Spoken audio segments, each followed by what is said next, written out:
తమిళంతో పాటు తెలుగులో కూడా క్రేజ్ ఉన్న హీరో విశాల్. అయితే విశాల్ గత కొన్ని రోజులుగా చాలా తీవ్రమైన అనారోగ్య సమస్యలతో బాధపడుతున్నాడు. అయితే అవి బయటకి ఇది అనారోగ్య సమస్య అని పూర్తి స్థాయి వివరాలు రాకపోయినప్పటికీ కూడా అసలు తన రూపురేఖలు చూసి అందరూ షాక్ అయిపోయారు. దీనికి కారణం డెంగ్యూ ఫీవర్ రావటము, ఆ తర్వాత వరుసగా తనకు దెబ్బ మీద దెబ్బలాగా రకరకాల వ్యాధులు రావడంతో ఇక తను నీరసించిపోయి అలాగా శరీరంలో బలం లేక ఆ రకంగా కళ్ళు తిరిగి పడిపోతుండడం జరిగింది అంటూ వాళ్ళ డాక్టర్లు చెప్పడం జరిగింది.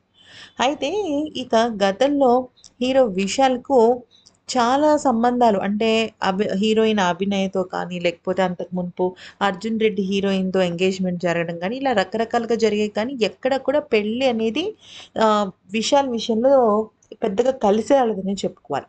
అయితే తాజాగా 'యోగిదా' అనే ఒక సినిమాకి సంబంధించిన ఆడియో లాంచ్ కోసం ఒక కార్యక్రమం జరిగితే ఆ ఈవెంట్‌కి గెస్ట్‌గా వెళ్ళాడు హీరో విశాల్.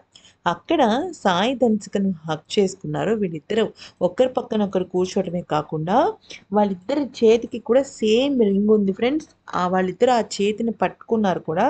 అయితే నవ్వుతూ చేతులు పట్టుకొని ఒకళ్ళనొకళ్ళు కౌగిలించుకుంటూ సిగ్గుతో మురిసిపోయారు. అయితే దీంతో మీడియా కెమెరాలన్నీ వీళ్ళనే కవర్ చేసింది. విశాల్ వయసు దగ్గర దగ్గర 48 సంవత్సరాలు. సాయి ధన్సికకు 35 సంవత్సరాలు.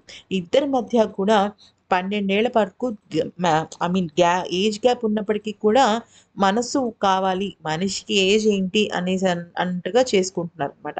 ఇంతకీ సాయి ధన్సిక ఎవరు అంటే తెలుగులో చాలా సినిమాలు చేసిందండి. ముఖ్యంగా రజనీకాంత్ సినిమా 'కబాలీ' ఉంది కదా! 'కబాలీలో' రజనీకాంత్ కూతురుగా నటించిందనమాట. దానిలో కొంచెం బాయ్ కట్ వేసుకొని కొంచెం అబ్బాయిలాగా మంచి పోలీస్ ఆఫీసర్ టైప్‌లో ఉంది. కానీ ఆమె తెలుగులో కూడా 'అంతిమ తీర్పు' అలా 'నీకేమైంది' ఇలాంటి సినిమాలు కూడా చేసింది. కాకపోతే తెలుగులో పెద్ద గుర్తింపు రాకపోయినప్పటికీ కూడా తమిళంలో మాత్రం మంచి హీరోయిన్‌గా ముందుకు వెళ్తుంది. నిజానికి విశాల్ ఎప్పుడో ఈ అమ్మాయిని పెళ్లి చేసుకొని ఉండాల్సింది. కానీ చాలా ఏళ్ల నుంచి ఈ అమ్మాయిని ప్రేమిస్తున్నప్పటికీ కూడా నిజానికి భవన నిర్మాణం ఉంది కదా! తమిళ్ సినిమా రంగానికి చెందిన భవన నిర్మాణం.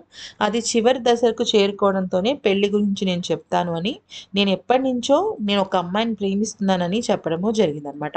అయితే మరి వీళ్ళిద్దరి పెళ్లి ఎప్పుడు ఉండబోతుందంటే ఆగస్ట్ 29న హీరో విశాల్ బర్త్‌డే. అయితే ఈ బర్త్‌డే రోజునే వీళ్ళిద్దరి పెళ్లికి సంబంధించిన బిగ్ అప్డేట్ రాబోతుంది. మోస్ట్‌లీ ఆగస్ట్‌లో కానీ, సెప్టెంబర్ స్టార్టింగ్‌లో కానీ వీళ్ళ పెళ్లనేది జరుగుతుందంట. గతంలో ఫిట్‌గా ఉండే విశాల్ ఇప్పుడు అనారోగ్యానికి గురైనప్పటికీ కూడా తన విషయంలో మనసుని మాత్రమే చూసిన సాయి ధన్సిక విశాల్‌ని తప్ప ఎవరిని చేసుకోనని భీష్మించి కూర్చుందట.